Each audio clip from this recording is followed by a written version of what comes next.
El 22 de noviembre de 1824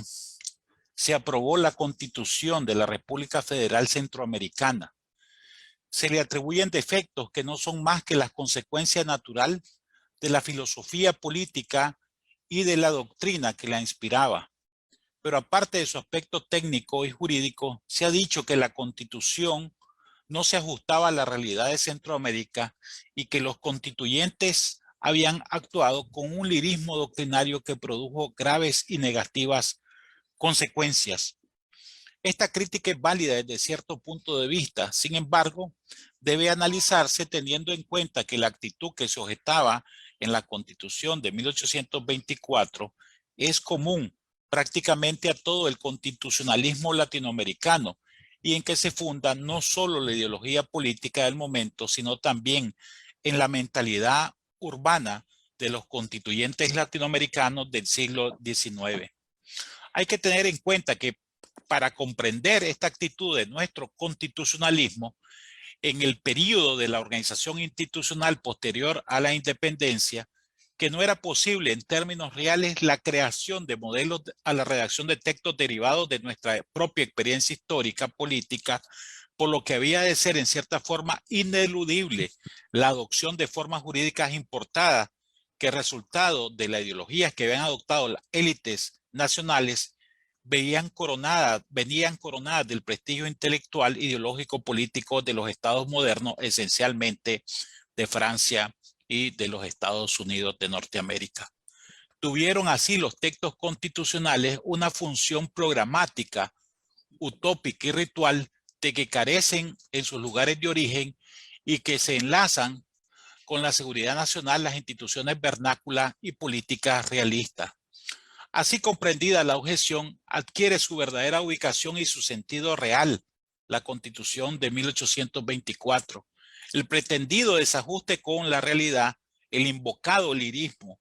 de los constituyentes, no fue una omisión o un error impensado, sino la consecuencia buscada y requerida de la voluntad de imponer un sistema normativo que representara el esquema jurídico de una ideología política que era la Ilustración y la ideología liberal.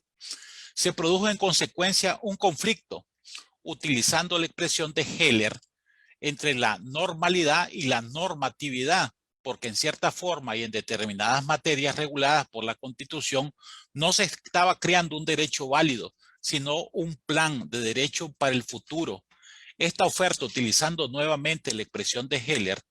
que el constituyente hacía a los destinatarios de las normas, solo producían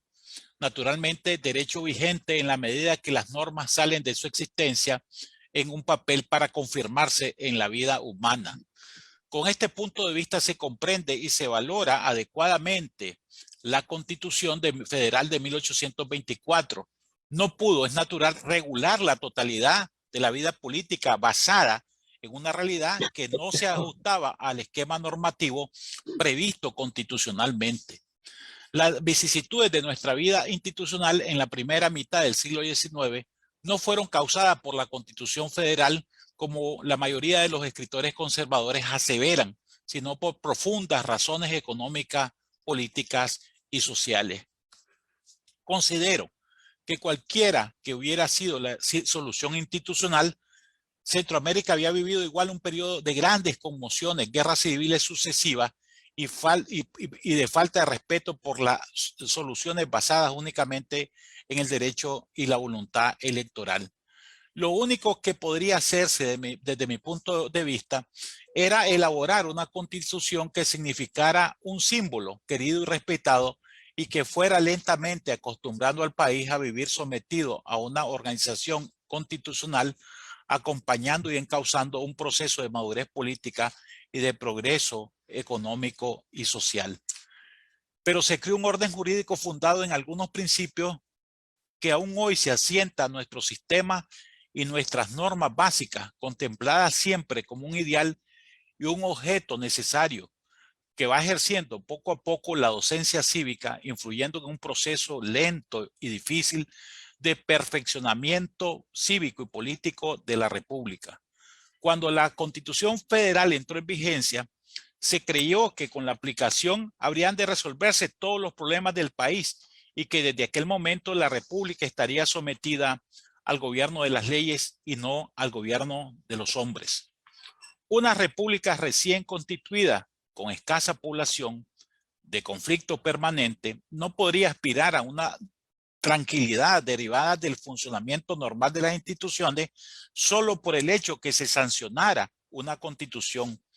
Por ello, durante años, mientras la República realizó un duro aprendizaje cívico, la Constitución fue solo una superestructura por debajo de la cual el caudillismo, la fuerza y la violencia eran y son los verdaderos poderes de nuestros gobiernos.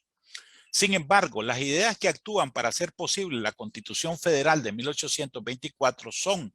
ideas liberales ilustradas. No obstante, al lado de estas ideas liberales, podemos hablar al mismo tiempo de ideas claramente centroamericanas. Por ejemplo, la situación de los criollos en las postrimerías de la colonia y el papel preponderante de la Iglesia Católica, que no solamente determinada en buena medida el curso de los acontecimientos, sino que impusieron cierto estilo mental que no puede desconocerse. Por ejemplo, en el artículo 11 de la Constitución Federal se establece que su religión es católica, apostólica y romana, con exclusión del ejercicio público de cualquier otra. Otra de las bases del liberalismo ilustrado se consigna en la Constitución, por ejemplo, en la separación del poder, de poder, en el artículo 55 de la Constitución, que establece que el poder legislativo de la Federación reside en el Congreso, compuesto de representantes popularmente elegidos en razón de uno por cada 30,000 habitantes. Y el artículo 89 dice que habrá un Senado compuesto de miembros elegidos popularmente por dos por cada estado. El derecho de iniciativa en la Constitución de 1824 correspondía al Congreso y a la Secretaría del Ejecutivo. Esto lo establece el artículo 71 y el de sanción del Senado en el artículo 77. Pero las resoluciones vetadas por cuando el Congreso las ratificaba por 2/3 o cuartas partes, según el carácter del proyecto en cuestión, obligaba a sancionar al Senado de acuerdo a los artículos 81 y 82. Entonces, al Congreso le correspondía, fuera de la facultad de legislar, hacer las leyes que mantenía la Federación y aquellas en cuya general uniformidad tiene un interés directo y conocido como parte de la Federación, fijar los gastos de la Administración General, arreglar la administración de las rentas generales, velar por la inversión y tomar cuenta de ella al Poder Ejecutivo, calificar y reconocer la deuda nacional, suministrar empréstito a otras naciones. El Senado, escribió Manuel José Arce, es una autoridad que ha extirpado el dogma de la división de poderes porque reúne estos tres poderes. Con respecto al Poder Ejecutivo, el artículo 106 de la Constitución de 1824 estima que se ejercerá por un presidente nombrado por el pueblo de todos los estados de la Federación. El papel del Ejecutivo, a quien se privó no solo de los derechos de sanción y veto, sino también y aún de la objeción y se reducía al cumplir las leyes así formadas. Al Poder Ejecutivo le correspondía la dirección de las Fuerzas Armadas, el mantenimiento del orden público y el derecho de hacer ciertos nombramientos, pero en todas esas facultades estaba sujeto en mayor o menor grado al Congreso, a la aprobación o ratificación del Congreso, de acuerdo a los artículos 113 y 122. El Ejecutivo se hallaba del todo impotente para realizar ninguna de las funciones debido en parte a la excesiva sumisión de los gobiernos de los estados y en la parte a la forma absoluta de que la Constitución consignaba las garantías individuales. Ni el Congreso Federal ni la Asamblea de los Estados podría contrariar las garantías individuales, pero así ampliar y dar otras nuevas. En el artículo 132 se establece las funciones de la Corte Suprema de Justicia y dice que habrá una Corte Suprema de Justicia que, según disponga la ley, se compondrá de 5 a 7 individuos que serán elegidos por el pueblo y se renovarán por tercios cada 2 años y podrán siempre ser reelegidos. La Corte Suprema de Justicia, escribió Pedro Joaquín Chamorro Zelaya, venía a ser un tribunal,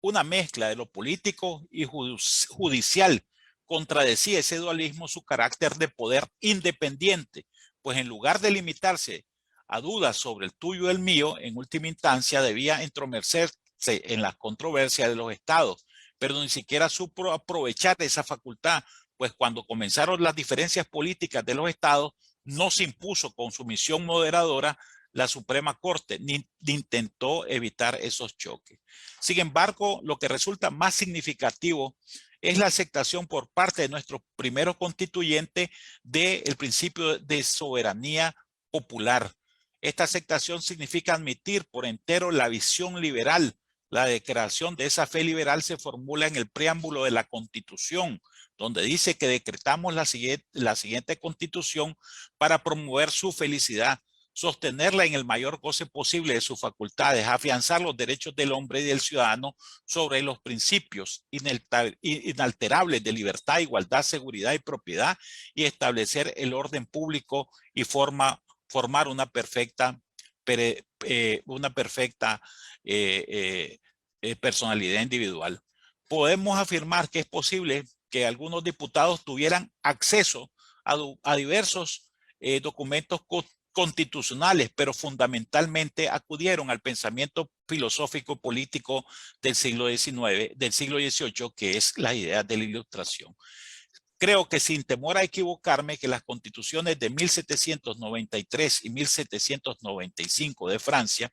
tuvieron una gran influencia en los constituyentes de la Constitución Federal de 1824, ya que seleccionaron una gran cantidad de conceptos liberales ilustrados que se pueden ver en toda la Constitución, esencialmente que el fin de la sociedad es la felicidad común y presencialmente es el gobierno es un instituto para garantizar al hombre el goce de los derechos naturales e imprescriptibles, y que estos derechos son la igualdad, la libertad, la seguridad y la propiedad. Entonces, es claramente perceptible que las constituciones francesas de 1793 y 1795 y la constitución norteamericana influyeron en la constitución federal de 1824. De la Constitución española de 1812 no se tomó una gran cosa, aunque con frecuencia se afirme lo contrario. Lo parecido entre la Constitución Federal de 1824 y la de española de 1812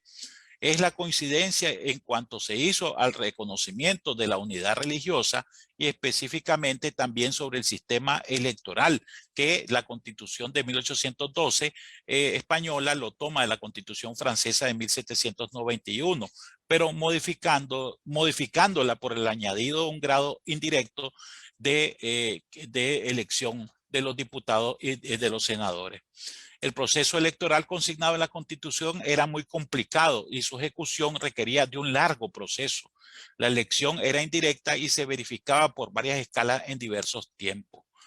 Lo que parece indiscutible es que los hombres que inspiraron la Constitución Federal estaban en contacto con las nuevas corrientes de pensamiento de la Ilustración y esencialmente leyeron a Juan Jacobo Rousseau. La crítica principal a la Constitución Federal la hizo José Francisco Córdoba, José Cecilio del Valle y Juan José Aycinena. Estos ilustres hombres pensaban que Centroamérica no tenía condiciones para adoptar un sistema federal. Observó la imperfección de la organización de los poderes y en particular el engendro monstruoso que produjo esta Constitución de 1824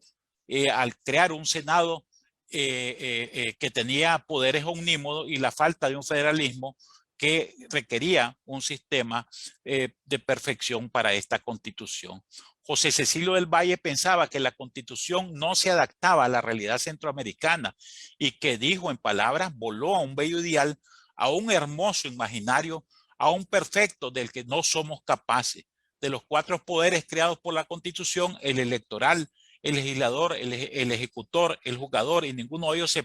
fueron bien constituidos. Esta Constitución tuvo una marcha tortuosa, ya que hubo revoluciones sangrientas en 1826, 1829, 1831 y continúa en 1832. El motivo de todas ellas, dice José Cecilio del Valle, fue la Constitución Federal de 1824. Desde mi punto de vista, Para finalizar, las vicisitudes de nuestra vida institucional en la primera mitad del siglo XIX no fueron causadas por la Constitución Federal, sino por las profundas razones sociales y económicas. Por tanto, cualquiera que hubiera sido la solución institucional habrían vivido igual un proceso de largos periodos de conmoción, de guerras civiles sucesivas y de falta de respeto por las soluciones basadas únicamente en el derecho y la voluntad electoral. Desde mi punto de vista, lo único que podría hacer lo constituyente era elaborar una constitución que significara un símbolo querido y respetado, que fuera lentamente acostumbrando al país a vivir sometido a una organización constitucional, acompañando y encauzando un proceso de madurez política y de progreso económico y social. Pero creó un orden jurídico fundado en ideas liberales ilustradas que aún hoy se asienta nuestro sistema y sus normas básicas, contempladas casi siempre como un ideal y un objetivo necesario, que ejercieron una constante docencia cívica, influyendo en el proceso lento y difícil del perfeccionamiento cívico y político de la República.